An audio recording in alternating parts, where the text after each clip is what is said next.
So when we started off on this whole journey of Fourier series, the journey that led us to Fourier series actually began with a vibrating string problem, right? We had a string that was bound at both ends, and we let it go with some initial velocity and some initial position, and we wanted to see what would happen, right? We know that the string is just going to vibrate back and forth, but the hard part was in figuring out with what frequencies that string vibrates back and forth, because we found experimentally that when you pluck a guitar string, in general, you get this whole bunch of frequencies that it produces. It produces one of them much more than it produces the other, but it somehow produces this infinite series called the Overtone series of frequencies. And the reason that it does so is because, the vibrating string only knows kind of this countably infinite number of different ways that it can vibrate, according to the sine functions, right? If my string has a length of pi, if we bind it from 0 to pi, then all of these sine of nx's are going to provide me with some way in which the string can vibrate.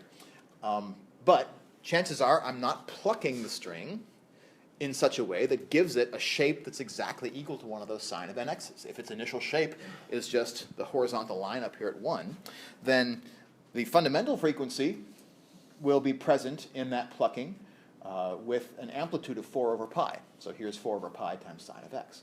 But it's not the only frequency that will be present in the vibration. There will also be a frequency which is 3 times as much, sine of 3x.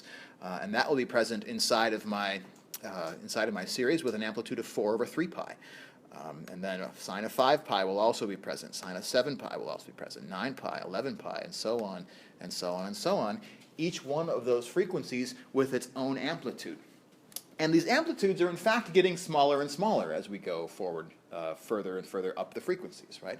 The higher frequencies, like my frequency of 11 up here in sine of 11x, has an amplitude, 4 over 11, which is much smaller than the amplitudes that preceded it, and so on and so forth. So we expect, as we saw with the Overtone series when we visualized it, that the amplitudes are getting smaller. In fact, they're decreasing to 0, which is something we'll be able to verify in the next couple of class periods.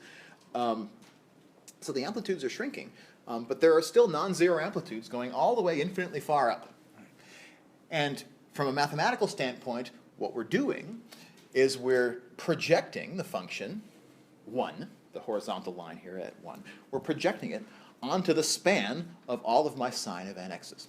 That's what it means to construct a Fourier series, right? Is to find what is the projection of some function which might not be a trigonometric function to begin with, but we're projecting it onto a subspace which consists of all of the linear combinations of these nice periodic sine functions, or maybe nice periodic cosine functions, as you worked on in homework 4. Right? And all of those trigonometric building blocks are supposed to then add up in total to give us the original function, or at least to give us some periodic interpretation of the original function. So that's what we're seeing here, that even though my string only exists between x equals 0 and x equals pi in this diagram, the Fourier series actually is periodic everywhere in such a way that it adds up to something that exists outside of that interval as well. Right? Even though my string lives right here, its Fourier series, it looks like, was defined on the entire real line. And so what we get is often called a periodic extension of our original function. Now, this particular periodic extension has a nice symmetry property. If you look at the shape of this part of the graph, what can you say about the symmetry of that Fourier series? Put your pre-calculus hats on for a second. If you ask one of our pre-calc students about the symmetry of this function, what would they say? Symmetric at the origin. Yeah, symmetric with respect to the origin. What's a shorter 3-letter word that means the same thing? Yeah. It's an odd function. Now, what do you think it is about our series? What is it about our series that makes that so? Why do we get an odd function when I build this Fourier series? It's periodic, so we know it's periodic, that's why it repeats itself, but why odd periodic? What are its building blocks? Sine. And sine is an odd function, right? Even if we just take plain old sine x has a graph that looks like that, right? sine function is symmetric with respect to the origin. So this happened to be an odd periodic extension because it was made only of sines.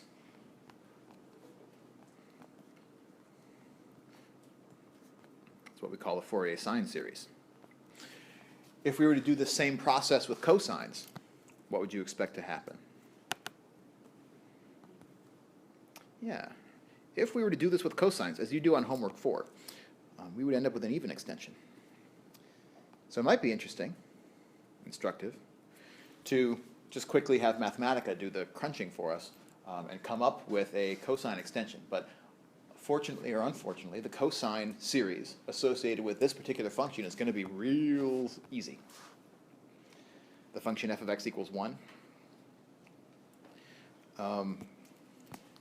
Let's actually do that. This is not going to be as challenging as I thought. So for my cosines, I'm going to have cosine of n pi x over L, so really just cosines of nx on the interval from 0 to pi. And the coefficients of projection, as you showed on homework number 4, I would have a coefficient a0 and a coefficient an that look a little bit different, one from another. A0 would be 1 over pi times the integral from 0 to pi of 1. And that 1, again, comes from our function we're trying to fit a cosine series to, so that's our blue curve on this graph. 1 times the cosine of 0x dx. And then an will have a factor of 2 over pi, integral 0 to pi, of 1 times cosine of nx. Cosine of nx dx.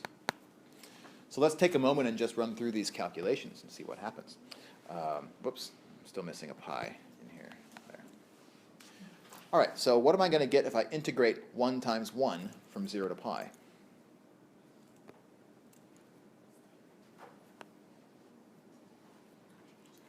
What's an antiderivative for 1? X. And so I'm going to evaluate x from 0 to pi, and I'll get pi minus 0. Whoops. So that's just going to be pi multiplied by 1 over pi. It's going to give me 1. So the first of my Fourier cosine coefficients for the function 1 is going to be 1.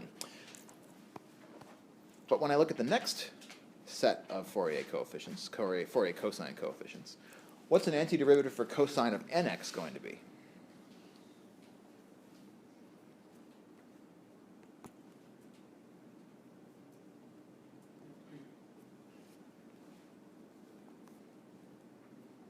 So the cosine will turn into a sine, and the antiderivative will need to divide by n because of the chain rule. And then I'm going to evaluate that, 1 over n sine of nx from 0 to pi. Well, what's going to happen when I evaluate sine of nx at pi and at 0?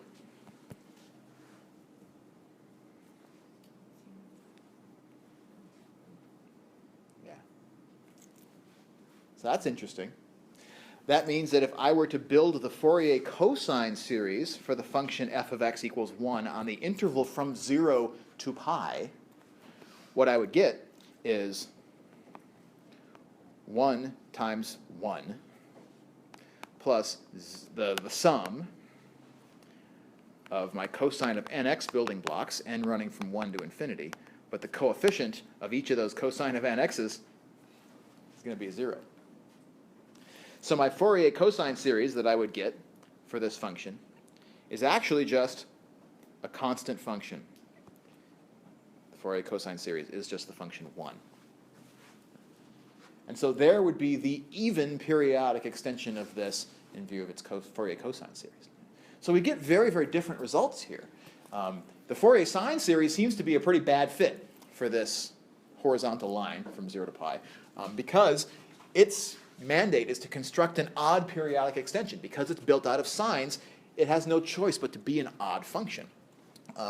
And the fact that it has to match 1 over here on the interval from 0 to pi, that function also has to match negative 1 on the interval from minus pi to 0. And that's why it has to make this jump down here and then do some other sort of jumping and waving around and stuff in order to be a match that we need. But on the other hand, if instead of an odd extension, I'm looking for an even extension, cosines turn out to do that real easily.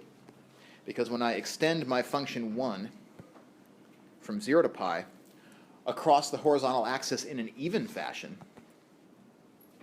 it just picks up where it left off. And I end up just needing to match the function 1 from minus pi to pi. And one of my building blocks in the cosine series already is the function 1 by itself. And so in that view, maybe it's not that much of a surprise that in order to match the function, which is identically 1 on the interval from minus pi to pi, if I have all of the cosines at my disposal, all of the cosines includes the trivial cosine of 0x, which is 1. And so because one of those gives me a perfect match, I need none of the rest of them in order to make the match using a Fourier cosine series. So my point in this is to point out a couple things. First of all, that when we started out doing our cosine series from 0 to L, or from 0 to pi, we were picking one side of the axis and focusing on that side of the axis. We were secretly choosing, by virtue of either choosing sines or choosing cosines to work with, we were choosing to extend our original function either by extending it in a symmetric way with respect to the origin, or in a symmetric way with respect to the y-axis, to make it either an odd extension or an even extension. And which of those we got depended on whether we chose to use the sines or the cosines. Right?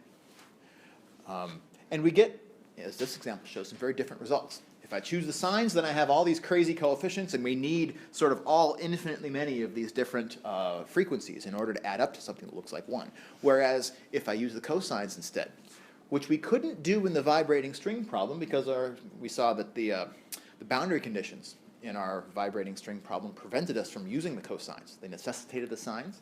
But if we had had the cosines at our disposal, we could in fact get a perfect match, because one of those functions already is a constant function, and because this is an orthonormal set, if one of them matches it perfectly, then all the rest of them match it not at all. That's the benefit of orthogonality.